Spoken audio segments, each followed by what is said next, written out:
Hello दोस्तों, नमस्कार। आज के इस नए वीडियो में जीके जीएस का कुछ इंपॉर्टेंट प्रश्न का डिस्कस करेंगे।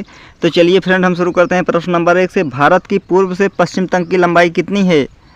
तो आपका राइट आंसर ऐसे होगा 2933 किलोमीटर भारत की पूर्व से पश्चिम तक की लंबाई है। तो अगले प्रश्न की बात करते हैं फ्रेंड। इंपॉर्टेंट प्रश्न है, स्वामी विवेकानंद को विवेकानंद की उपाधि किसने प्रदान की थी? तो आपका राइट आंसर फ्रेंड बी सही होगा, महाराजा खेतड़ी ने स्वामी विवेकानंद को विवेकानंद की उपाधि प्रदान की थी। तो अगले प्रश्न की हम बात करते हैं, आदि ग्रंथ किसने संकलित किया था? तो आपका राइट आंसर सी सही होगा, गुरु अर्जुन ने। तो दोस्तों, इसका आंसर पहले से अगर आपको पता होगा तो कमेंट में बताइएगा, तब कि हमको भी पता चले आपकी तैयारी कैसे चल रही है।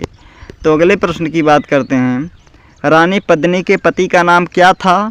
तो आपका राइट आंसर डी सही होगा, राणा रतन सिंह था। तो अगले प्रश्न की बात करते हैं, हड़प्पा सभ्यता के अंतर्गत हाल से जोते गए खेत का साक्ष्य कहाँ से मिला?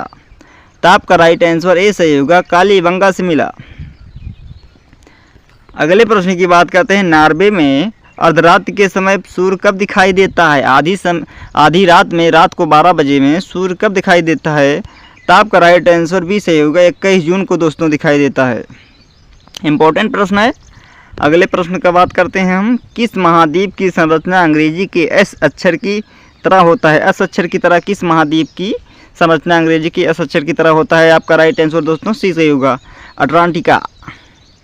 तो अगले प्रश्न की बात करते हैं, मानव विकास सूचकांक HDI का आधार क्या है? तो आपका राइट आंसर डी सही होगा, स्वास्थ्य, शिक्षा, जीवन स्तर पर। तो अगला प्रश्न है, संविधान सभा के उद्घाटन अधिवेशन की अध्यक्षता किसने की थी? तो आपका राइट आंसर ए सही होगा, सचिदानंद सिन्हा ने की थी। तो अगले प्रश्न की बात करते हैं, संविधान सभा के अस्थायी अध्यक्ष कौन थे? तो आपका राइट आंसर बी सही होगा, सचिदानंद सिन्हा थे। और अस्थायी अध्यक्ष डॉक्टर राजेंद्र प्रसाद थे, अस्थायी अध्यक्ष। तो अगला प्रश्न है फ्रेंड, संविधान सभा के अस्थायी अध्यक्ष कौन थे? तो आपका राइट आंसर दोस्तों सी सही होगा, डॉक्टर राजेंद्र प्रसाद थे। अस्थायी अध्यक्ष सचिदानंद सिन्हा थे। तो अगले प्रश्न की बात करते हैं दोस्तों, भारतीय संविधान के किस अनुच्छेद नई अखिल भारतीय सेवा की स्थापना प्रदान की? तो आपका राइट आंसर सी सही होगा, अनुच्छेद 312। अगला प्रश्न है दोस्तों, किसी वस्तु का प्रतिबिंब मनुष्य की आंखों से कहाँ बनता है? तो आपका राइट आंसर डी सही होगा, रेटिना पर बनता है। अगला प्रश्न है, निम्न में से कौन सा ना तो तत्व है ना ही यौगिक है? तो आपका राइट आंसर ए सही होगा, वायु। अगला प्रश्न है दोस्तों, फूलों के संवर्धन के विज्ञान को क्या कहते हैं?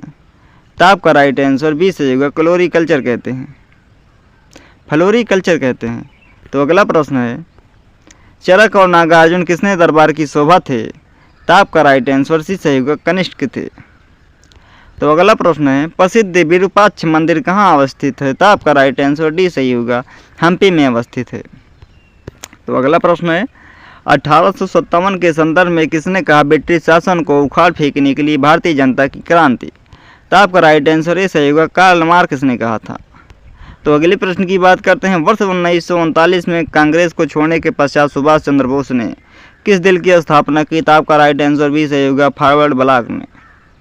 तो अगले प्रश्न की बात करते हैं, निम्नलिखित में वह कौन था जो काकोरी षड्यंत्र कांड में फांसी की सजा से बच गया था? तो आपका राइट आंसर सी सही होगा, चंद्रशेखर आजाद थे।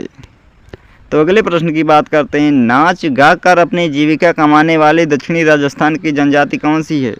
राइट आंसर सी सही होगा, गरसिया है।